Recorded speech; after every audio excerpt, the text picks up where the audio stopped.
yang buku cetaknya dibuat 10 tahun yang lalu.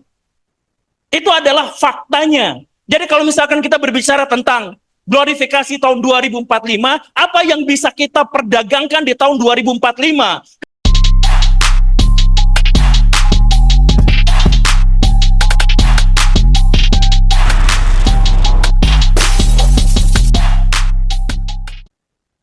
Assalamualaikum warahmatullahi wabarakatuh.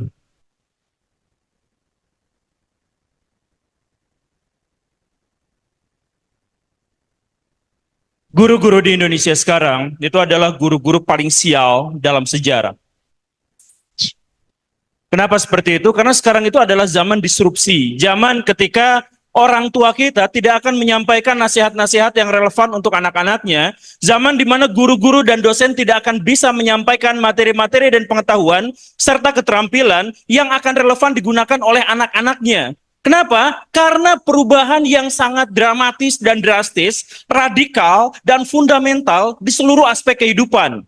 Jadi misal, hal yang sangat sederhana. Ketika saya waktu dulu di kuliah, di kampus, saya diajarin materi tentang ini, bagaimana caranya menjadi guru. Ketika saya sampai di dunia pendidikan yang sesungguhnya, materi-materi yang diajarkan itu sudah tidak relevan lagi dengan apa yang pernah saya ajarin, pernah saya pelajari di kampus. Ketika orang tua saya ngajarin bahwa, nak, nanti kamu kalau jadi PNS begini, nanti hidup kamu akan lebih enak, lebih sukses, dan di masa depan berikutnya kamu akan mendapatkan pensiun yang memberi jaminan dan seterusnya. Pernyataan itu tidak lagi relevan di dunia nyata. Kenapa? Karena zaman sekarang itu adalah zaman disrupsi, zaman perubahan yang terus-terusan. Sekarang di Indonesia ada sebuah fenomena di mana jurusan akuntansi itu adalah salah satu jurusan paling diminati. Bahkan di Indonesia ada universitas sekolah tinggi yang selalu kepenuhan mahasiswa dan sibuk untuk menolak mahasiswa karena terlalu banyak yang pengen masuk ke sana, jurusan akuntansi. Tetapi yang kurang diketahui adalah 5 tahun dari sekarang akuntansi tidak lagi dibutuhkan karena otomasi. Jadi pekerjaan-pekerjaan yang kita lihat hari ini bisa saja punah dalam 2-3 tahun ke depan. Dan misalkan lembaga-lembaga soal ketenaga kerjaan di seluruh dunia telah menyatakan bahwa disrupsi besar-besaran terjadi sedemikian sehingga 1 miliar manusia dalam 5 tahun ke depan itu akan kehilangan kesempatan untuk bekerja karena dia berpendidikan di bidang yang tidak relevan dan tidak dibutuhkan di masa depan. Saya pengen ngambil contoh yang lebih ekstrim terkait dengan Indonesia mencapai Indonesia Emas 2045. Saya sebutkan seperti ini. 2045 itu apa yang terjadi di dunia? 2045 itu adalah singularitas AI. Singularitas AI itu artinya apa? Artificial intelligence, kecerdasannya sudah akan mengungguli seluruh manusia yang ada di bumi sepanjang sejarah. Jadi informasi-informasi yang diakumulasikan oleh manusia sampai tahun 2045 itu sudah akan dikuasai oleh artificial intelligence. Kalau seandainya mereka memiliki kesempatan untuk berkembang secara otonom, mereka benar-benar akan menggusur manusia. Itu tahun 2045, singularitas dari AI.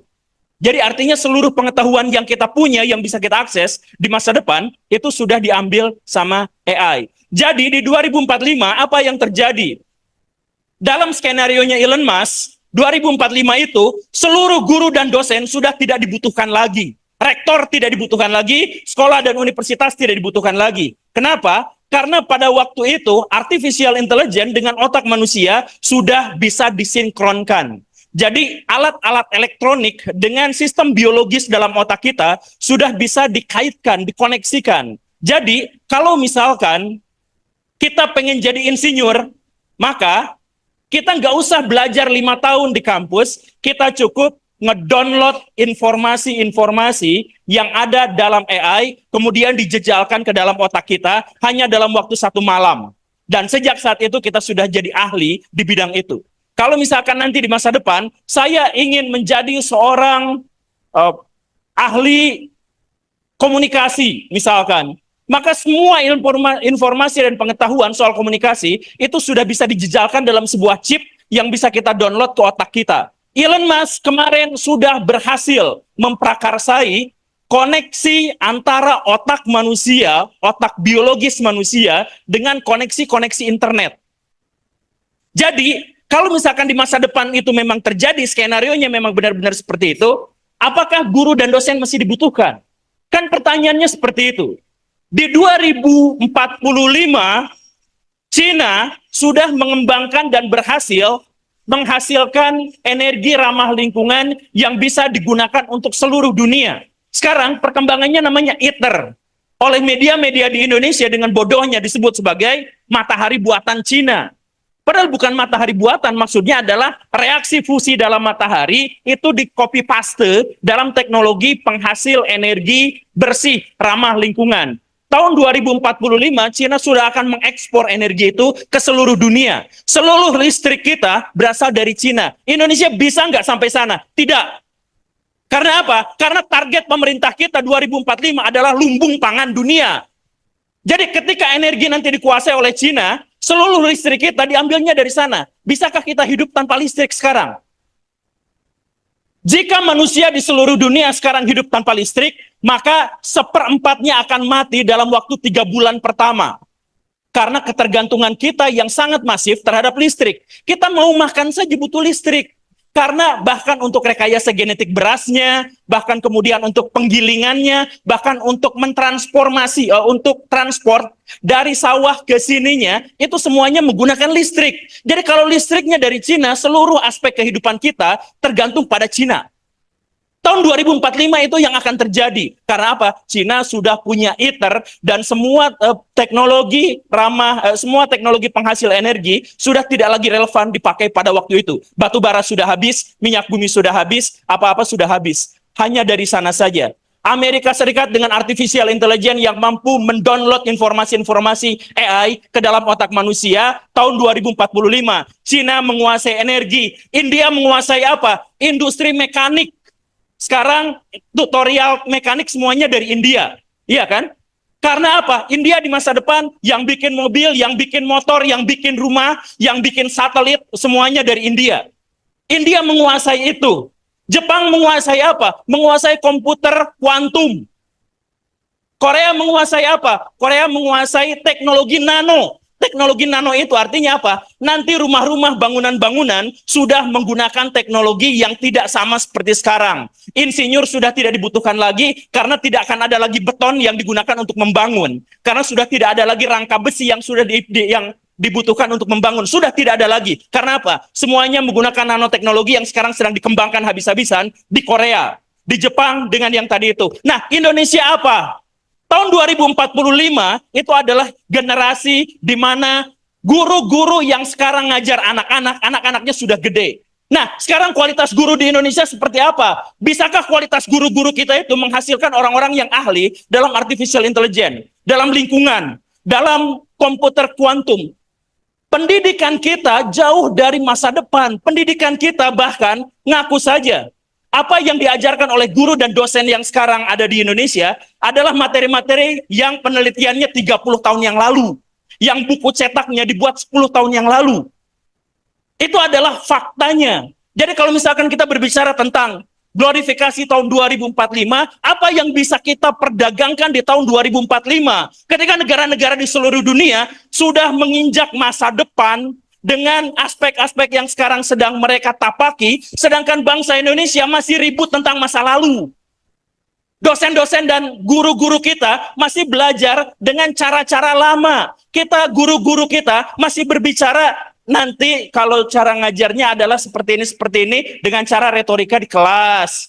Hampir tidak ada praktek. Hampir tidak ada bagaimana solusinya dalam dunia nyata. Tidak hanya, bayangkan, guru-guru di Indonesia masih ngajarin duduk dengar diam 7 jam untuk anak-anak di sekolah ngedengerin guru itu ngomong.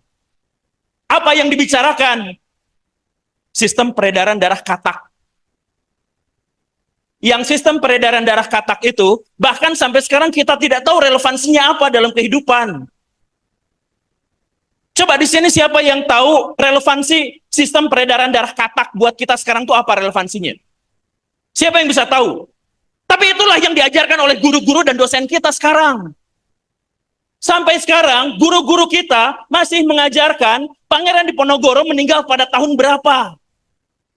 Pengetahuan kebangsaan adalah penting, tetapi pertanyaan Pangeran Diponegoro meninggal tahun berapa, itu esensinya apa?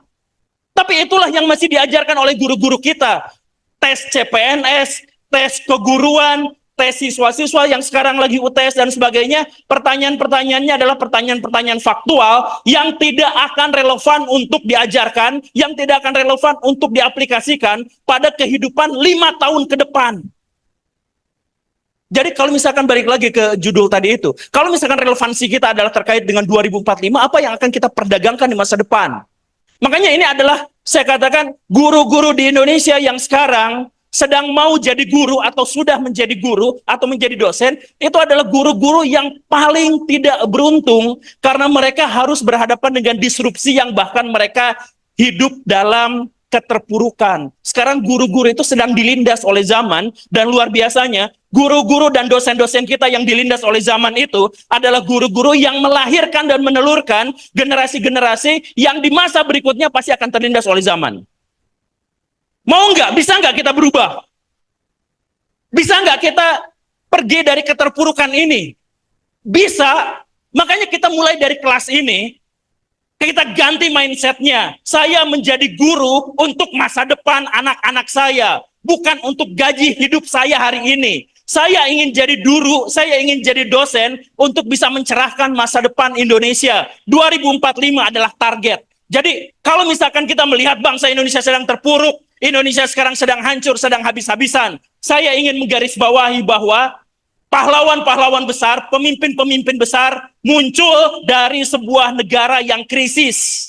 Tidak ada pahlawan besar yang muncul dari sebuah negara yang mapan. Karena Indonesia sekarang sedang krisis, Indonesia ketinggalan zaman, Indonesia tidak bisa beradaptasi, maka Indonesia adalah lahan yang besar yang berpotensi untuk melahirkan generasi-generasi masa depan yang menjadi pahlawan. Dan saya berharap orang-orang yang ada di sini adalah bagian dari masa depan bangsa itu.